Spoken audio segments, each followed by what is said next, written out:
All right, good evening. Oh, come on, good evening. There we go. I am Dr. LaRonda Manigo Bryant, Dr. Ron, and I am the new director of the Sonia Haynes Stone Center for Black Culture and History. Hello.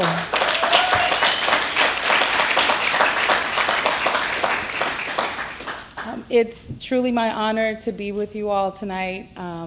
This is my second day physically on campus, so it's especially good to be here. And on the second night of what is typically called Black History Month, but what we call in our house Black Futures Month.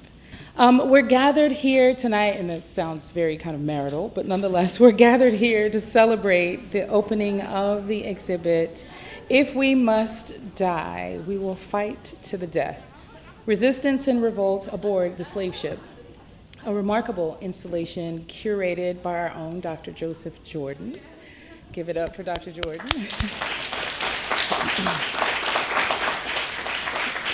As you know, Vice Provost Jordan precedes me as the director of this magnificent center.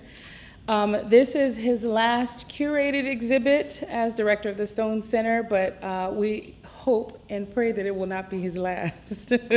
And oh, what a finale it is. In this moment, it brings to our attention the timeliness of now and the timeliness of this moment, particularly when excavating our past troubles so many, Ron DeSantis among them. The exhibit will run from its opening today until April 30th.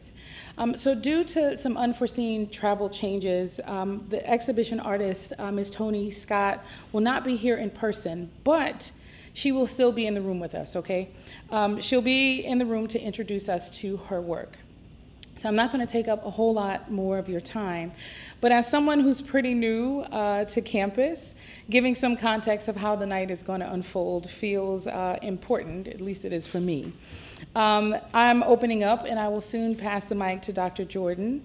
We will then hear from our distinguished guest, Dr. Rediker, who is the Distinguished Professor of Atlantic History at the University of Pittsburgh. And I won't wax too eloquent about all of his wonderful accomplishments and accolades, but I do want to bring your attention to three of his works, The Slave Ship, A Human History, The Amistad Rebellion, and Atlantic Odyssey of Slavery and Freedom, which was the basis of the third work that I want to bring your attention to, his prize-winning documentary film, Ghosts of Amistad in the Footsteps of the Rebels. What I want to say about Dr. Rediker is that he has really built a career educating us about histories from below, right? Using the historical archive to excavate our past so that we might better understand our present and intervene in our collective futures. He has given us ways to critically engage the question, what might it mean to be free? And to even consider the true meaning of the words successful and unsuccessful as it relates to resistance and survival in the context of the transatlantic slave trade. I know Dr. Rediker is going to give us much food for thought, and so I'm going to step out of the way momentarily. But I also want to let you know, after Dr. Jordan gets the mic and Dr. Rediker offers us a lecture, we'll have time for a Q&A, just a few moments. From there, we will transition to the Robert and Sally Brown Gallery and Museum to engage and explore. Now, in the gallery, you'll also find a place to reflect and even to write your experiences as you encounter them. We're glad that you have come out tonight. We hope that you will return to this space time and time again, that you will mull on what it is that you will see, that you will hear, and you will experience, and that you will allow it, as I would say from my home in South Carolina, to marinate a bit, provoke a bit before you return and before it leaves. The gallery is open from 9 a.m. to 8 p.m. Monday through Friday. I also want to say, just in closing, just my great shout out and big ups, as we would also say, to the staff of the Stone Center and our student workers who have really done the lion's share of work. I will now turn it over to Dr. Jordan and look forward to hearing and meeting and seeing as many of you as possible. Thank you.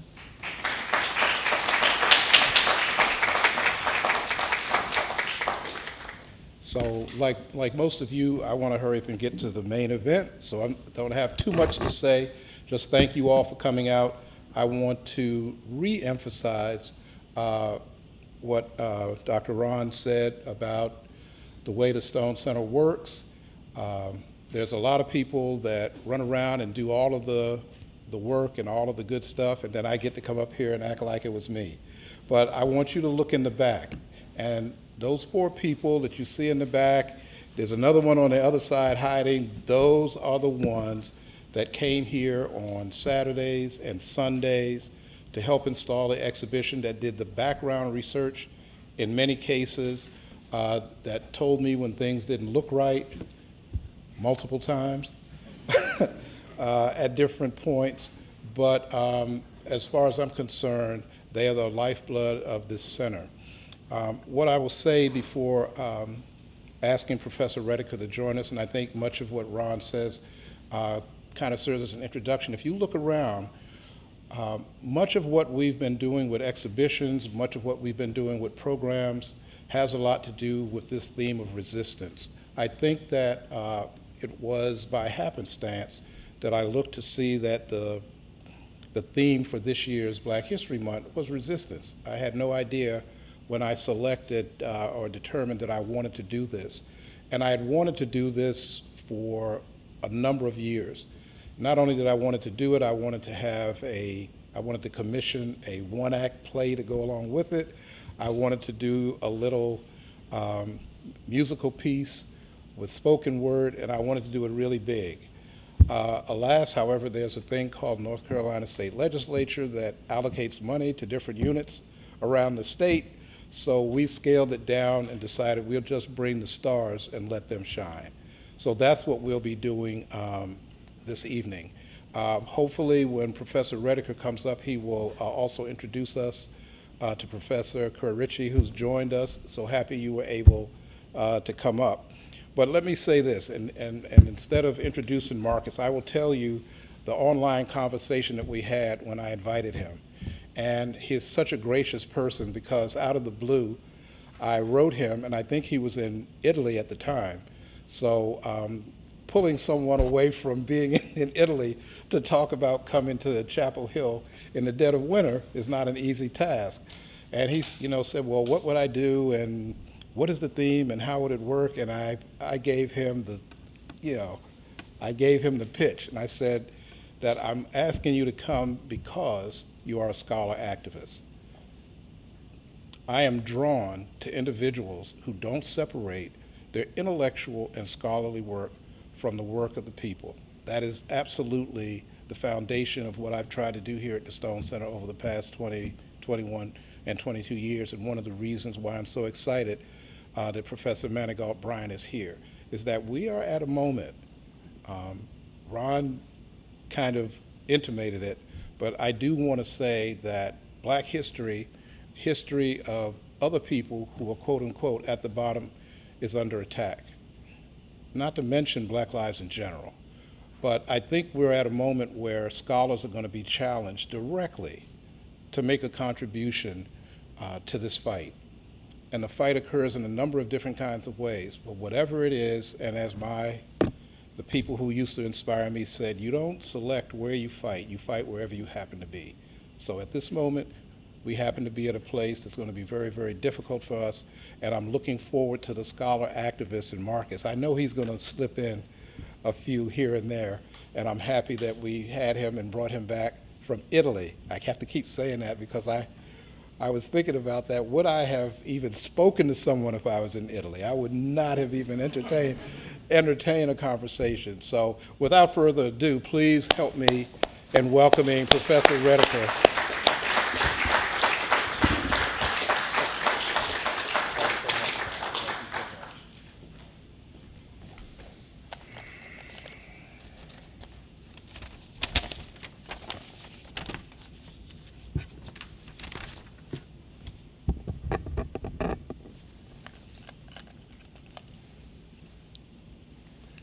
Greetings, everyone. Good evening. Thank you for being here. It is my great pleasure to be with you. I'd like to thank Joseph for this invitation. I told him that even by email he was a very persuasive man. I'd like to thank Saskia and Sharif for their many kindnesses in organizing my visit. I'd like to congratulate Dr. Ron on this moment of her taking over as the leader of this institution. I must say this invitation has meant more to me than I can easily say, because it enabled me to attend the University of Pittsburgh UNC basketball game last night. I work with the Pitt men's basketball team. I have helped to recruit some of our players, but maybe the less said about that, the better. But anyway, it is an honor to be at the Stone Center. It is an honor to help to participate in the opening of this exhibition, which I was able to see, and this is important, this is timely, and congratulations to you, Joseph, and to everyone associated with the center for this work. I'll also mention here my friend Jeff Kerr-Ritchie, whose work on the Creole Mutiny is featured. You want to wave, Jeff, so people will know who you are? I do encourage people to read that book, and you will find it on display next door. Okay, so we meet at a time when Black history is under attack. But I want to say that there is good news, which is that it is under attack because we are winning the battle for a better and truer version of American history. Got to keep that in mind. Got to keep in mind the fact that people have been working on these subjects ever since the Civil Rights Movement and the Black Power movement. Other movements have demanded new kinds of history, and 2 generations of historians have tried to provide it. So there's tremendous progress that needs to be part of our thinking about this moment of reaction. Okay, so I want to talk to you today. My talk is entitled The Legacy of the Slave Ship, and this talk is going to have 3 parts. First, I want to present the main conclusions of a book that I wrote, which Dr. Ron mentioned, The Slave Ship, A Human History. I want to talk to you about, secondly, the personal odyssey of writing that book, what I learned about race in America as I did that work. And thirdly, I want to talk about the legacy of the slave ship, how it affects us today, and specifically why we must teach this painful lesson, that it's critical at this time especially. In my view, the slave ship is a ghost ship. It is still sailing. We live with its consequences every minute of every day in this country, and we need to think about this history, even though it's difficult. It's a painful, difficult history. Okay, let me spend a minute just talking about the background to the slave trade. I'm sure many of you know that the slave trade, the Atlantic slave trade, is one of the most important events in all of world history. There's no other way to put it. Now, it's maybe odd to talk about something that went on for almost 400 years as an event. The truth is, it's made up of tens of thousands of other events, meaning the sailing of these slave ships from West Africa primarily to the plantation societies of the America. But this is crucial to the origins and rise of capitalism, the social and political order that we live with right now. The slave trade is crucial to that. And it's really central to world history. So let's start with the romance of the ship.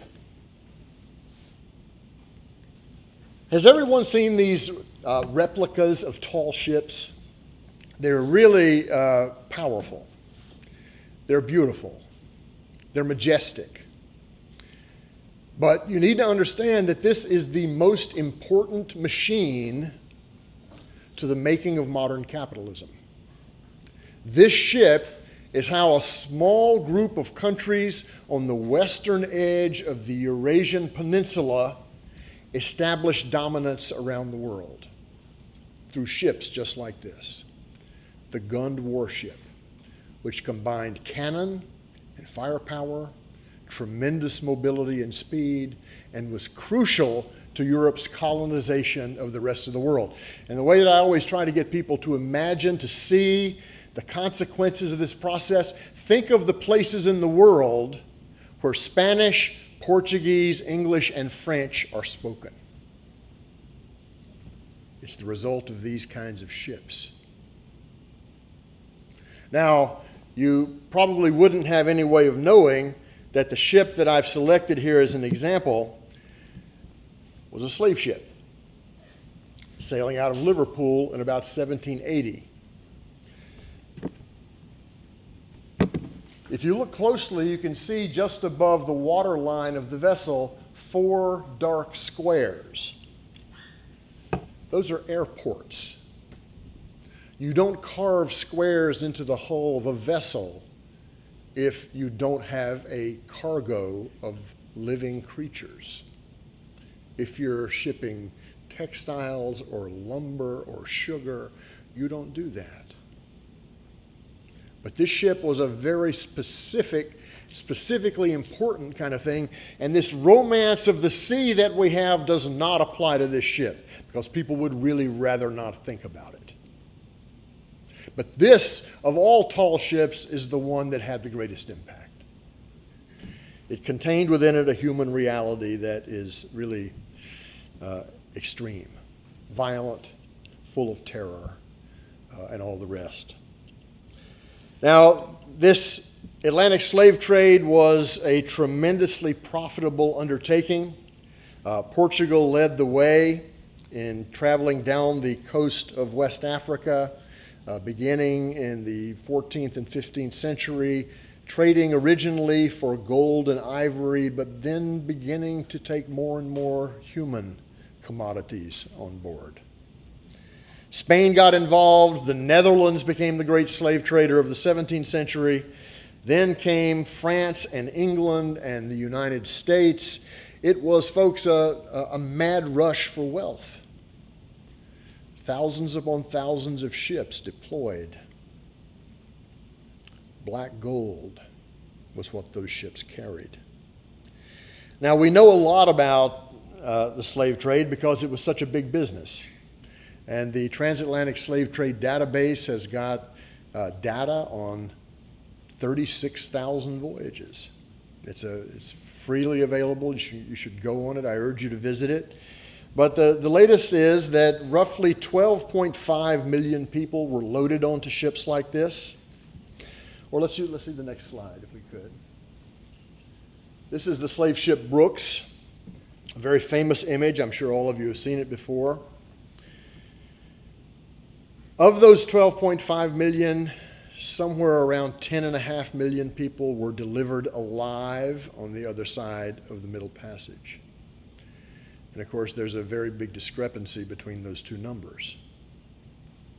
The 2 million people who didn't make it, their dead bodies were brought up every morning from the lower deck and thrown over the rails of the ships to sharks that followed the slave ships all the way across the Atlantic. This was an everyday thing. Every merchant who financed a slaving voyage knew this was going to happen, and they did it anyway. This was the human collateral damage of this trade. If we could have the next slide. This is actually a much more realistic vision of what a slave ship looked like. This image was created not by, I want to mention, slave trade merchants or ship captains, but by abolitionists who, in trying to organize against the trade, wanted people to understand in human terms what it actually looked like. This is 482 men, women, and children, again, on the slave ship Brooks. And what I want you to know about this is that this number of people is the number on a ship like the Brooks after humanitarian legislation had been passed in 1788, something called the Dolben Act, that limited the tight packing or crowding of slave ships.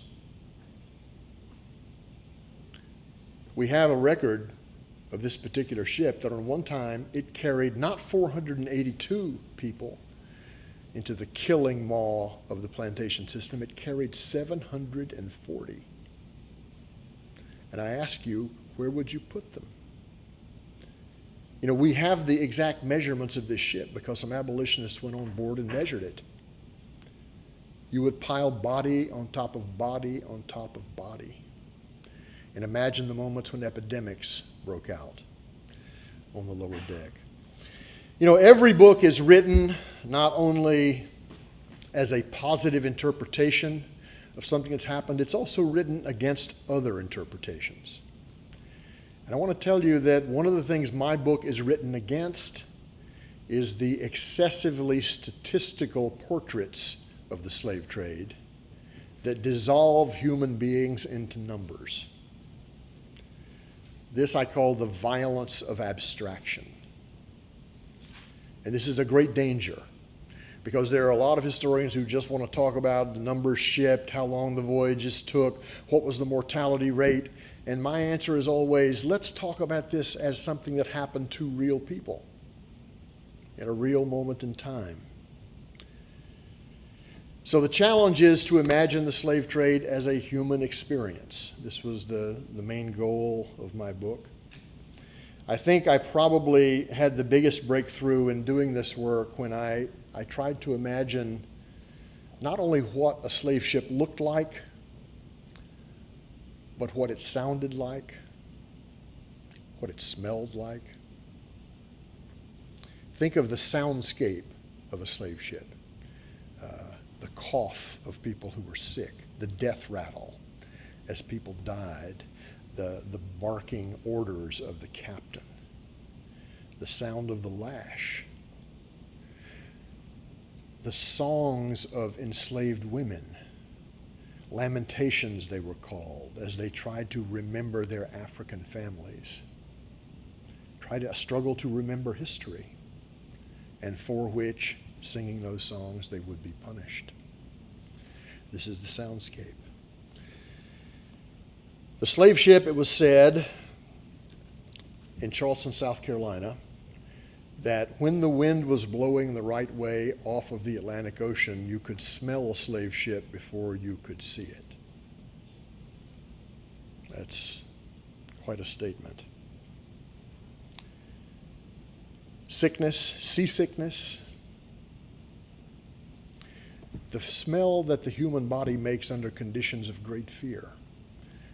We may have military veterans in the audience, and you know what kind of smell is accompanied by combat.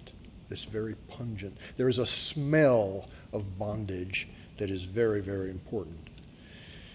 Now, if I had to sum up the single most important conclusion of the book that I wrote, I'd put it this way. The slave ship was one big instrument of terror. It ruled people by terror. The slave ship captain was a terrorist. This is not an individual moral failure, although it is certainly that. It's a requirement of the job to terrorize the people on board. The ship was an instrument of terror. Calculated use of violence to try to cow people into submission. Of course, it never entirely worked because people kept fighting back. And if we could have the next image. So if the slave ship itself is an instrument of torture, there were many smaller instruments of torture that made it up. The hardware of bondage. At the top right, the hand manacles, where the wrist of one person would be attached to the wrist, the left wrist of one to the right wrist of another. At the lower end of the illustration, shackles for the ankle. The left ankle of one person to the right ankle of another. All men were manacled and shackled in this way, and women, if they resisted, were also shackled. The other two items pictured here are, I think, very important. In the middle left is thumb screws. This is just an instrument of torture. It had no other purpose. Every slave ship captain had one, and whenever there was a conspiracy or an uprising, the leaders of that conspiracy would have their thumbs placed under those metal loops. The turning of the screw resulted in the crushing of people's thumbs and extraordinary pain. And the instrument on the right in the middle is something called the speculum oris. You see, and we're going to talk about resistance in a minute, the slave trade was in many ways a 400-year hunger strike, because the refusal to eat was one of the very few weapons that people had at their disposal. But slave ship captains were not going to allow these people to undermine their profits if they could help it. So they brought this speculum oris. You'd have to imagine this instrument with the three prongs in a closed position, in which it would be placed down the throat of a hunger striker, turning the screw at the top, opening up the throat from within so that some liquid food, gruel of some kind, could be poured down that person's throat into their stomach to keep them alive so that they could be sold for profits at the end of the voyage. It's hard to take, but we need to face it. And then, of course, to the left here is the lash, the cat o' nine tails. The lash was probably the most important small instrument of power on board the ship. It was in constant use. You see the knots at the end of the threads. Some captains threaded wire through the leather so that it would cut human flesh more efficiently. And when there was a rebellion, and there were a great many of them, most of them failed in some way. We'll talk about that too, what's success and what isn't.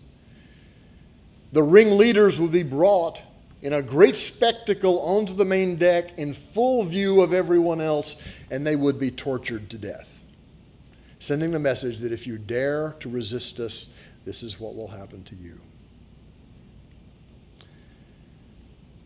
Okay, so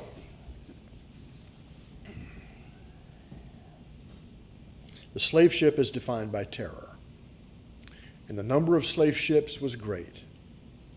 But here's the consequence, the main consequence of the numbers, okay? The main consequence of all these numbers is, as C.L.R. James said, the great West Indian scholar activist, the result of these numbers is the greatest planned accumulation of wealth the world had ever seen in the slave trade and the Atlantic slave system. The greatest accumulation of wealth the world had ever seen up to that time. Folks, this is why there have to be reparations. Many generations of unpaid labor, and all of it based on violence. Let's take that on board. Okay, let me turn now to the experience of writing the book. And this was quite an experience. The origins of this book lay deep in the bowels of a supermax prison as I was visiting a political prisoner you may know by the name of Mumia Abu Jamal, the former Black Panther who was falsely convicted of killing a police officer in Philadelphia in 1981. Mumia was allowed to have one visitor a week for 2 hours, and I visited him a great many times, and since he had so few visitors, we would talk about whatever he wanted to talk about. He was very interested in history. And on one particular meeting, he told me about the moment when a guard slid through the slit in his door a signed death warrant, meaning that he had a date to die. Now, I'm happy to tell you he's still alive, although he is still in prison. The movement to free Mumia Abu-Jamal was not strong enough to get him out of prison, but we did get him off death row, and we did prevent the state of Pennsylvania from executing him. So it was a bit of a stalemate. But anyway, we're talking about this moment where he gets this document. And he says, yeah, it's the old story of race and terror. This is a moment meant to be a moment of terror to him, this execution. And we started talking about the history of race and terror. And it hit me in that meeting that I could write about the origins of that, because that connection between race and terror began on the slave ship. But I didn't immediately decide that I was going to write the book, because it was a daunting idea, primarily for two reasons. First of all, the kind of history that I write, history from below, meant that I would have to spend several years living with this horror of the slave ship.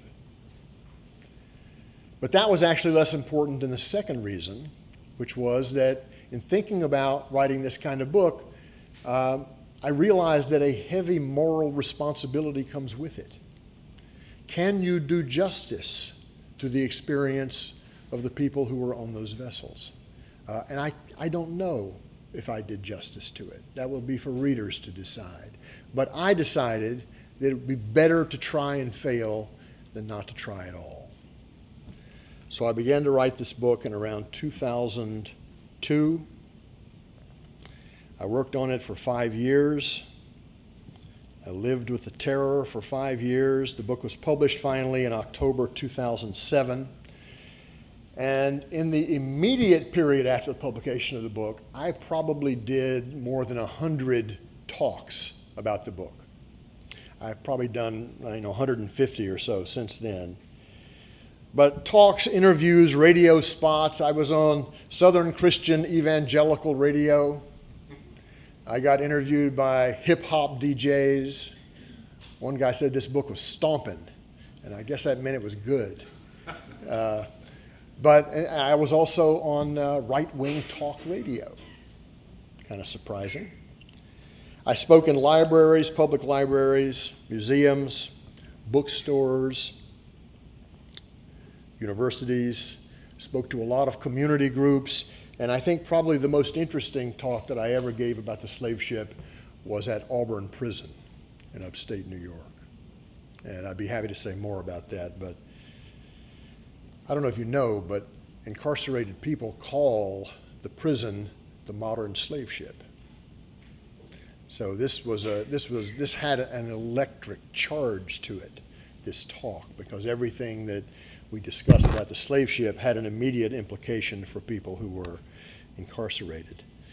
Now, what I learned in giving all these talks and being part of these discussions is that there is a tremendous amount of emotion out there surrounding this topic. Emotions of many different kinds. There is, of course, a stunning amount of grief, just grief that it happened. Grief compounded by the fact that many people won't even admit that it happened. Sadness. Anger. Anger at the slave trade and its human consequences, but also quite a lot of anger at me for telling the story. I got a tremendous amount of hate mail. You know, it's not over, because one of the lectures I gave on the slave ship was filmed by C-SPAN. It was showed, I think, in 2007 or 2008, but they re-air that lecture every year or so, and every time it comes on the TV, I get more hate mail. Now, I expected this. When you deal with a subject that is surrounded by repression, people are going to be angry if you try to bring it out into the light of day and talk about it. The emotion. Shame. Guilt. But there was also a hunger to know. There was a willingness, I felt, to take on board this subject. There was a gratitude that a lot of people expressed for the history. A gratitude for the recognition. You know, that's a first step in all this, the recognition. And even a little hope. Now, in all these talks that I give, inevitably, almost in every single one, at some point in the Q&A, a white person would stand up and say, "My family came from Eastern Europe in 1910. We had nothing to do with it." And I would say, "Really? You had nothing to do with it? Well, why do you think your ancestors came here? Was it because they were looking for jobs? Why do you think there were better jobs available in America than there were in other places? Why do you think the wealth that created those jobs was somehow created only by the industrial workers like your ancestors who immigrated? The wealth of the nation, a large part of the wealth of the nation was created by slavery. And so industrialization, we increasingly learn from the latest scholarship, was built on slavery. Cotton was the leading commodity of the Industrial Revolution. So you can't stand outside of this history. You can't, but the denial, the urge to deny is fierce. Okay, so let me conclude by talking about the burden of history. The burden of history. And let me say something else. Now, this is really obvious. This is really obvious, but we forget. All this is so recent. All this happened very, very recently. I am sure that within 25 miles of Chapel Hill, we could find people who are the great-grandchildren of enslaved people in this country. There might be people in this room who fit that description.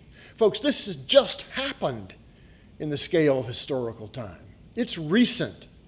The wounds are recent.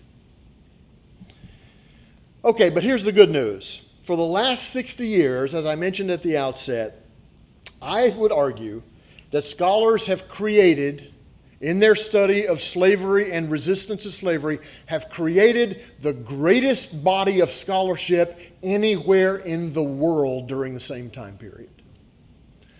What we know about the institution of slavery now is just extraordinary. Now, it is true that there is a great disjunct between what scholars know and what people in the public school system, public education system know. And we've got to work on that. We've got to work on that. I think the Stone Center could play a very important part in all this. But this body of scholarship is really crucial for our sense of who we are as a nation. Right? It is who we are, whether we like it or not. You can spend all your time denying it, but that doesn't make that denial true. So in my view, we have to teach the terror, and we also have to teach the resistance. And if we could have the next slide, please. The resistance, because another finding, and this is by no means mine alone, lots of people have worked on this, the cooperation and the communication of enslaved people aboard these ships was quite extraordinary. This is actually an image of the lower deck of a Spanish slave ship captured by the British Navy. And a naval lieutenant by the name of Maynall, went below and sketched what he saw. What do you see? You see people talking. That's what happened on the lower deck of every slave ship. People talked. People developed new languages. People sang new songs. People danced new dances. And I want to give special emphasis to two things. The most common language they had. Now you got to remember that on board the typical slave ship of 300 people, there are 15 to 20 different West African nationalities or ethnic groups. So a lot of people spoke languages they couldn't They couldn't understand each other, and some slave ship captains deliberately mixed the linguistic groups so they could not cooperate. Right? But they found a way. They found a way. Resistance is crucial to this because when you fight back, everybody knows the meaning of that no matter what language they see. So the building on the lower deck of what a lot of historians have called cultures of resistance is really crucial, and they are going to be carried off the ship into the plantation society. Okay? And probably the greatest creativity in all of this is the creation of what anthropologists call fictive kinship. Enslaved people on the lower deck start calling each other brother and sister. Now, their lives, their West African societies were based on kinship, but those structures had been shattered with enslavement. So what did people do? They started rebuilding some sense of kinship, some sense of community on board those vessels. This is unbelievable. It's extraordinary. This is a tremendous achievement. So within the vessel of howling misery, you have, if you look at it from one point of view, you have the origins of Pan-African culture.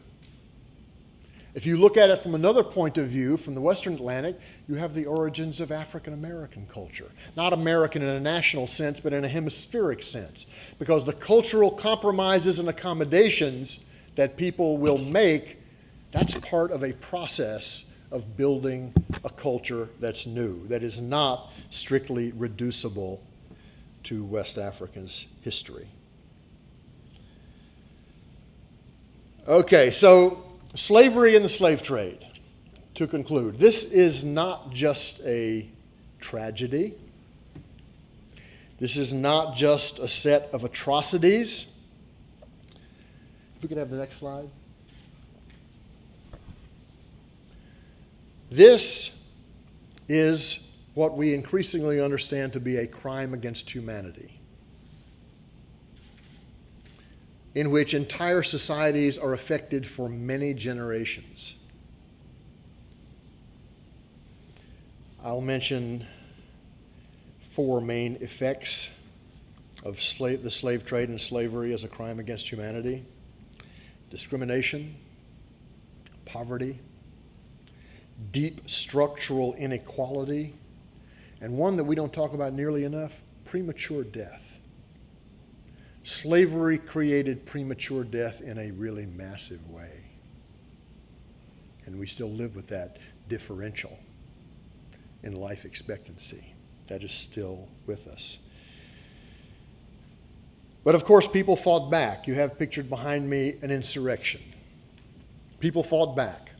Got to teach the resistance alongside the terror. They go together, they're inseparable. And that's why this exhibition next door is so important. Because you have to teach the fact that people never accepted that reality aboard the slave ship. And even when they had no hopes of winning, they kept fighting. I read a very moving account by a ship's physician about a man who had managed in the middle of the Atlantic Ocean to get through all the netting that slave ship captains put up around the rails of the vessel to keep people from jumping overboard. He managed to get through that and get out into the deep water of the Atlantic, where he was surely going to die. And the physician noted that the man was exultant in his happiness. He believed that his soul, when he died, would go home to his native land. He was going to be eaten alive by sharks, but he was happy. He had successfully resisted. I think that's powerful. And if we could have the final slide. I talked about the origins of this project in SCI Green Supermax Prison. Here's a piece of political art by an artist named David Thorne, 1998, in which he has superimposed on top of that image of the Brooks the cell layout of a modern prison. and the title of this is Too Soon for Sorry, meaning the consequences of the slave ship live on in the modern system of incarceration, and there's so much work to be done to dismantle all that apologies are not enough. So in my view, the slave ship is still a ghost ship. It's still sailing. It's still haunting us, but we have made a lot of progress in bringing it into the public light of talking about this. And I'm hoping that the Stone Center will, I think you've probably done this kind of thing many times in the past, redouble your efforts to work with school teachers. And I'm telling you, there are a lot of school teachers out there who are hungry for this kind of knowledge. And I know this from personal experience because my daughter is a 9th grade public school teacher in New York City. They're the front line of this battle right now, these teachers. So to reach them with this history, with this deep, profound history, that seems to me to be one of the most important political tasks of the day. And I do believe that if we do that, and if we do it with courage, and if we do it with political will, we can still overcome the deep damages of this history. Thank you very much.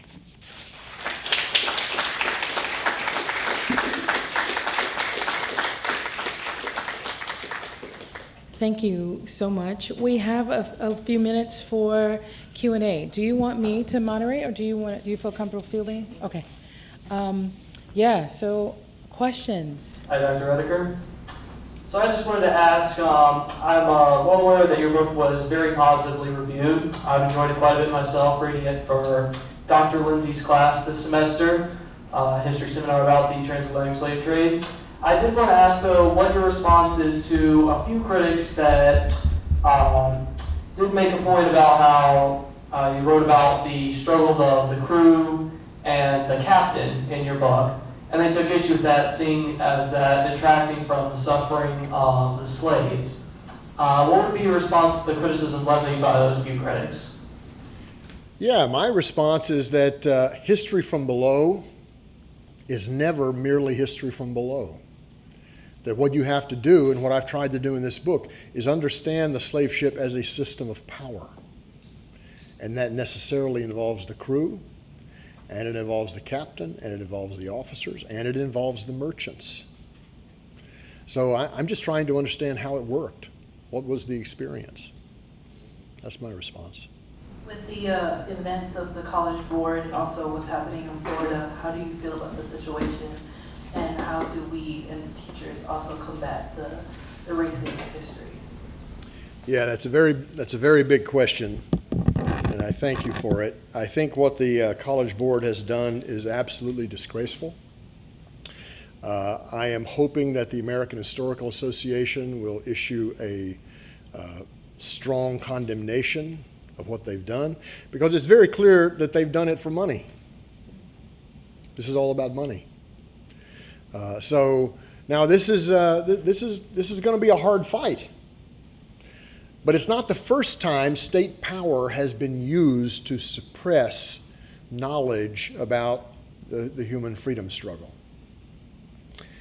I'm writing a book right now about the many thousands of people who escaped slavery in the South by sea, by getting on board ships, working with dock workers and sailors and market women. And as I was preparing for this talk, I started wondering, what would the people who were involved in that struggle have to say to us today? And I think specifically of a man who is a very important figure in my book, a man named William Powell, who was a black sailor abolitionist, a fascinating figure. And I think he would say, you've got to be willing to break the law. When the law is unjust, as Dr. King taught us, among many others, you have to be willing to fight it. Now, I'm not on the front line of that battle. I don't know what it would mean. I'd like to have some teachers tell me how they would like to wage the battle. It's a really good question. So I can't tell you much about tactics, but I can tell you that there are, I think, very few struggles going on right now that are more important. And you see, all of this is driven, this thing with DeSantis and people all over the country, it's driven by fear. It's driven by the fear that they have lost control of the narrative of American history. And they have. They have lost control of it. This has been going on for a long time. I'll remind people that in the early 1990s, George Bush I commissioned a study for new national American history standards for teaching. So my friend Gary Nash, the late Gary Nash, and other people from the Organization of American Historians, the preeminent professional organization of American historians, reviewed all of the recent social history about the American past, and they came up with a set of guidelines of what should be taught. Slavery played a very big role in that. And when that study came before the U.S. Senate, it was voted down 99-1 against. And you want to know why? Its opponents were very clear. Insufficiently patriotic. By which I think they meant maybe this history wouldn't be too good for young people who might be sent to fight in foreign wars. Right? I think that's actually one of the purposes of education in public schools, to indoctrinate people to make them willing to fight in wars of the American empire. So my point is, this is nothing new. The ruling class of this country, which has changed, is opposed to history from below. They recognize its dangers, and now the fight has reached a new stage, and we've got to be ready for that. I know that the image of the slave ship ropes was originally published in, I think it was The Liberator. And what do you think these abolitionist publications lead us into how we remember the legacy of the slave ships, but also what they teach us for our current, activism strategies? Yes, it's an important point. Now we've got to remember that the abolitionist movement was made up of many different kinds of people. And for a long time, we thought that the abolitionist movement was basically a bunch of white middle-class abolitionists. But now we see that the first abolitionists are the enslaved. They are the front line of that battle. And they enter into alliances with various people, black and white abolitionists. So I think what we've got to do is study abolitionism from below. What did people do to emancipate themselves? That's maybe the most important thing we can talk about. And in this work that I'm doing now on escaping slavery by sea, see, this is really crucial, because this is not a gift from on high. This is working class people on the waterfront cooperating for their own purposes and managing to get to a northern port where these very radical abolitionist groups called vigilance committees will help them gain their freedom. So I think what this tells us is that movements from below are complex, and you've got to try to recover the voices of the people who were on that cutting edge. And you can't always trust the abolitionist newspapers to provide those. We need a broader, deeper study of that struggle.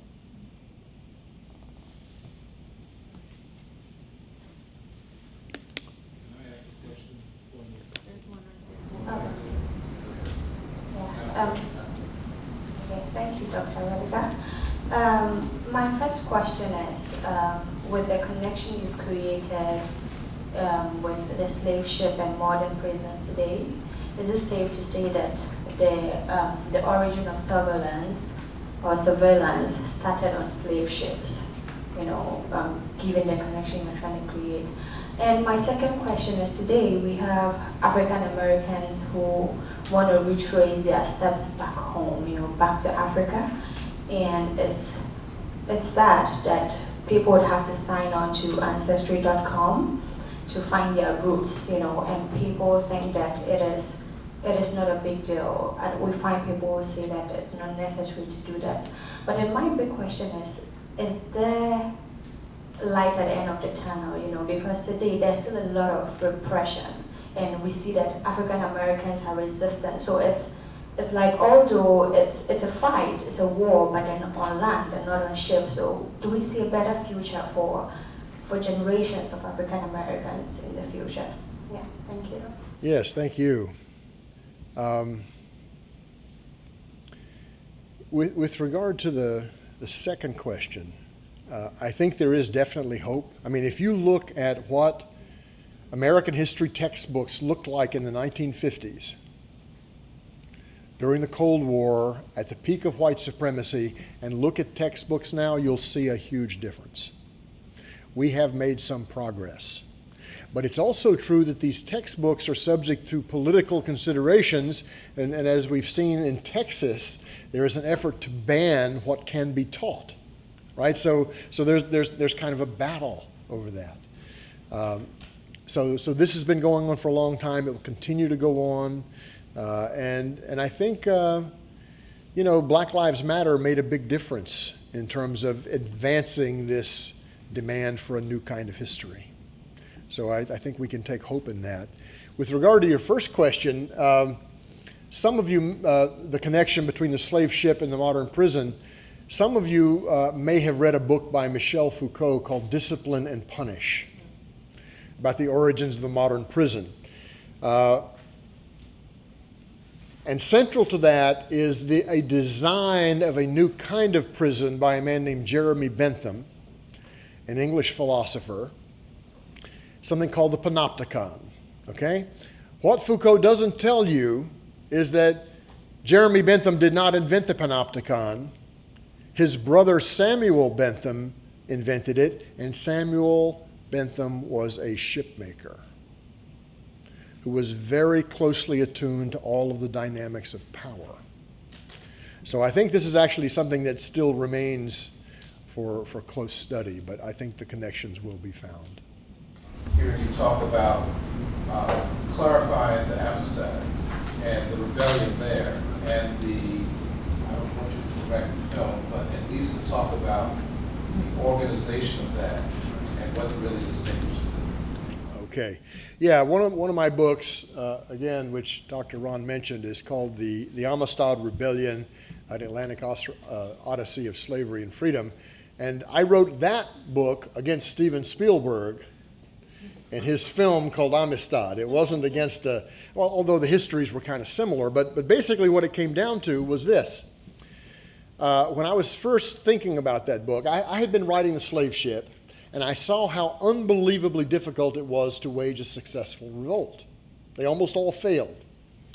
Although in some cases, the goal wasn't to capture the ship, but to jump overboard and go home to Guinea, as they put it.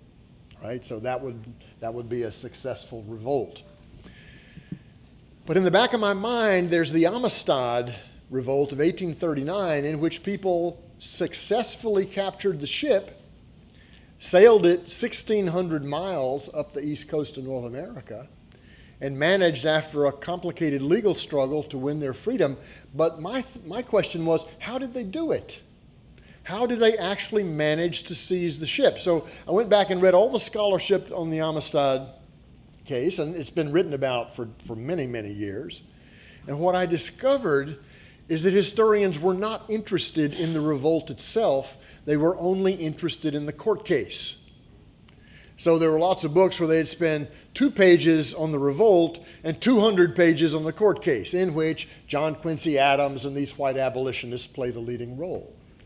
So I thought, this is backwards, because without the successful revolt, John Quincy Adams has nobody to represent before the U.S. Supreme Court. So how did the revolt happen? Well, it turns out that the key to the revolt was the experience of the Amistad rebels back in Sierra Leone, where the slaving wars had been going on, and one of the things that all of the villages did was to train their young men to fight. So what you had on the Amistad was 49 trained fighters. And their leader, a man we know as Cinque, whose Mende name is Sengbe. They had a debate in the hold of the ship about whether they were going to rise up and try to capture it. And they did. So it was the military history of Sierra Leone that was the key to the successful revolt. So my goal was to put the Amistad rebels back at the center of their own history and to decenter that narrative that made John Quincy Adams the hero. And again, it was an example of how Atlantic history works.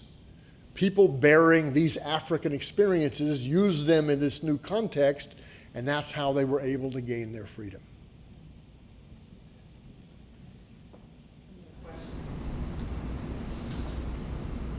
Hi, thanks for being here tonight. So you mentioned a bit about just in general reparations and how like all of this unpaid labor, all of this violence for centuries has facilitated like a huge wealth divide, and then you mentioned your 4 pillars: discrimination, poverty, deep structural inequality, and premature death.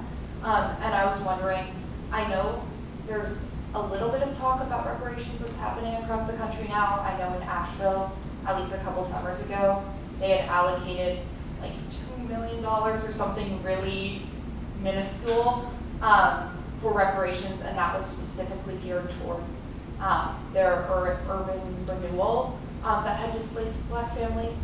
But I was wondering, based on what you know and how you studied, if you were to answer the question, what would be appropriate reparations for the African Americans in the United States?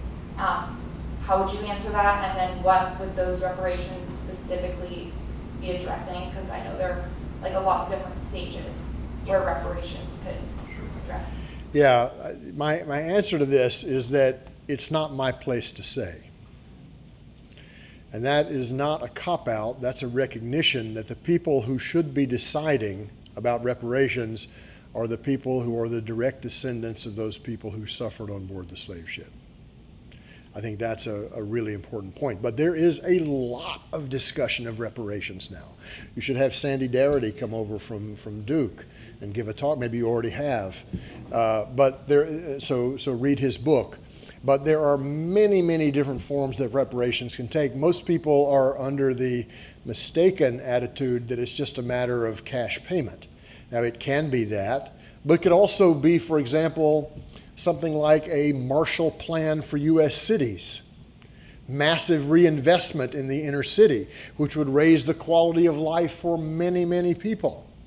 So there are many different ways to do this. And I personally am encouraged. I mean, I have watched over the years John Conyers, congressman from Michigan, for many years introduced House Bill 40. And the 40 comes from the 40 acres and a mule demand. And year after year after year after year, it was voted down. Well, there's been some progress on that, and localities, you're right, are taking very small steps, but they're trying to do something. There's an acknowledgement that this is an issue. So I think this is a movement that is very likely to gather steam over the long term, but we've got to always keep in mind that at the heart of this is the massive inequality that slavery created, right? There's no escaping that. We've got to put that right at the heart of our analysis. And I do think that reparations are going to become more important, not less, over time, as the only way really to deal with the issues of injustice. You talked about the importance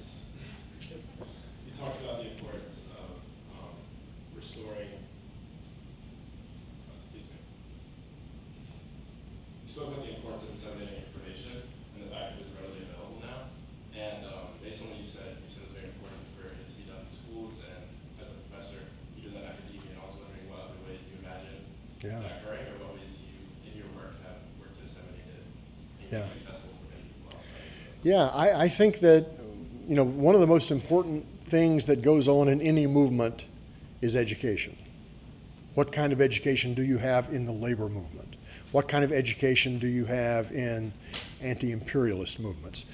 And I think maybe the best example of this lately has been the prison abolition movement, which I think is really important. Angela Davis, my friend, played a very important role in this work in California in the 90s. It's grown massively. And teaching the history of racialized incarceration becomes crucial to that project, right? So in a very real sense, the way we have to look at teaching history is, what do you want to change? What's your analysis of what needs to change? And how then do you learn about the history that will strengthen that desire for change? I might mention that I think the book that I'm going to write after this one, the one on escaping slavery by sea, is a history of basically how to do history from below for movement activists. How to do the history of the group that you are fighting for. And I do think that historians can be very useful for that. They need to learn to listen. They need to go to these movements and talk to people and see what they are trying to accomplish. But there are very good models for that. A dear friend of mine named Stoughton Lynd, who was one of the great activists of the 20th century, just passed away a few months ago. And he's written a book called Accompanying, which is all about how people with the advantage of education, for example, can participate in movements from below in highly ethical ways. Sorry? Can. Have, in his case. This is based on liberation theology, by the way. So I think there are a lot of models of how to do this work, and I think in addition to the strategic connection between scholars, historians, and teachers, another one would be scholars, teachers, and activists, because that's where some of the most important learning takes place. I think, again, it was C.L.R. James who said, people learn history when they're making history. And I think that's a situation that we need to be attentive to.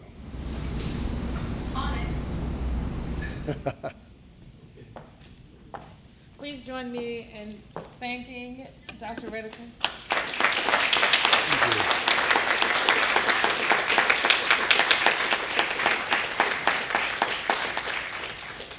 I just want to point out, thank you very much. I just want to point out that this is in many ways our transition and not the end necessarily, right? So we're going to move over to the gallery space. I want to bring your attention to this document, which you will have access to, which is, when you open it, it is a remarkable testament, I think, to a number of things that Dr. Rediker is bringing to our attention, but particularly because of the ways that it lists the successes and unsuccesses, right, of slave revolts. It is a powerful, powerful document to hold. So I encourage you to pick one up as well. We will move over to the gallery at this time for the formal opening. Thank you.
so much. This is Tony Scott.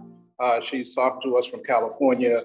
And you have, hopefully you can see the folks that are here. Please, Tony, go right ahead. Okay, thank you. Good evening, everyone. I'm honored to be here today to celebrate the opening of a powerful exhibit, If I Must Die, We Will Fight to the Death, Resistance and Revolt Aboard the Slave Ship. I'm deeply saddened that I'm unable to attend the ceremony of this powerful and important exhibit. I would like to take this opportunity to express my gratitude and appreciation to Dr. Joseph Jordan, Vice Provost for Academic and Community Engagement, and new Director, LaRonda Manigault Bryant at the Stone Center for their unwavering support and hard work in making this exhibit a reality. I would also like to thank Sharif Draman, Saskia Stample, Javier James Avila, and the entire staff and gallery assistants for their dedication and commitment to ensuring that this exhibit succeeds and for their tireless support to help include my work. This exhibit is a powerful testament to the struggles, the pain, and ultimately the strength of countless Africans and African Americans who have come before us. Through the art, we gain insight into the horrific experiences endured by those enslaved and the revolt against oppression. It is a reminder that we all share a common history, a history of pain, struggle, and resilience. It also reveals the courage of those who risk their lives to stand up against injustice.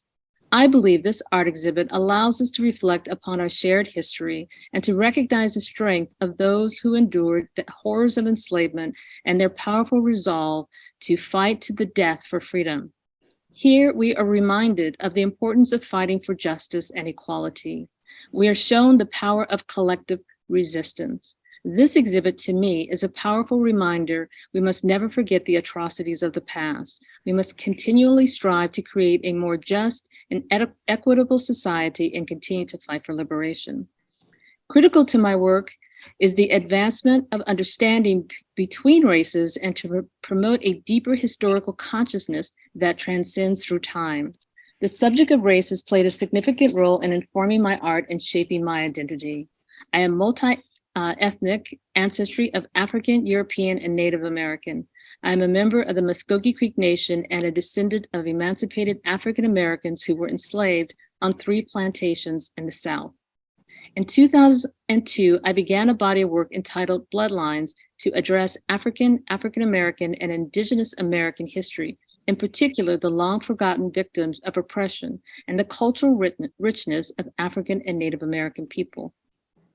The inspiration of my Bloodline series were 500 years of findings through genealogical research by my uncle Richard Purcello.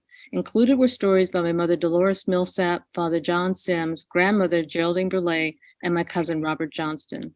In addition were a collection of photographs and narratives gathered from family members throughout the country. Using various materials, found objects, and a combination of both personal and historical narratives, all of my work touches on issues of ethnic identity, including hybridity, race trauma, resilience, and cultural inheritance. The works I share with you in this exhibition, a bell canoe entitled The Measure of Things, Sculpture of Slave Bodies, and Digital Images seeks to memorialize Black lives who fought against enslavement and to inspire a broader sensory and narrative experience in an environment where you, the viewer, are fully immersed. The measuring tapes separated by sisal have important significance symbolizing the binding and breaking of chains and the names of successful shipboard insurrections. The bells not only ring the truth, but they also sound out and celebrate the resilience of those being transported and rebelled in the transatlantic slave trade. Bells were also used to signal a slave insurrection. Slaves were able to recognize and respond to the ringing of a bell, which was a signal to prepare for a revolt. In addition to the black bark representing the collective lives lost, they also represent the numerous slave insurrections that succeeded. Throughout my career, I have found that there is power in relating deeper historical consciousness transcending through art and presenting messages of resilience, redemption, and hope. With every breath I breathe, every step I take, and every work I create, I am resolved to advance humanity and the human condition. Thank you for allowing me the privilege of being here tonight and sharing in this historical installation.